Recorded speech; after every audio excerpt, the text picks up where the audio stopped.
যারা নিউজিল্যান্ডে পড়াশোনা করতে যাবে তারা তো স্থায়ী বসবাসের কথাও ভেবে থাকে, তারা কিভাবে সেখানে সেটেল হতে পারে?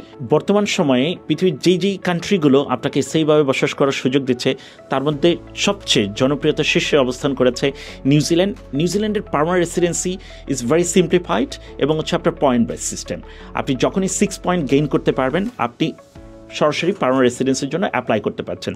ফর অ্যান এক্সাম্পল, আপনি যদি মাস্টার্স কমপ্লিট করে থাকেন সেক্ষেত্রে you will be eligible to gain 5 points. So remaining 1 points যদি আপনি যদি নিউজিল্যান্ডে 1 বছরের কাজের অভিজ্ঞতা যদি থেকে থাকে সেক্ষেত্রে আপনি অ্যানাদার 1 পয়েন্ট পাবেন। সো যখনই আপনি 6 পয়েন্ট গেইন করে ফেলতে পারছেন you can immediately apply for the permanent residency.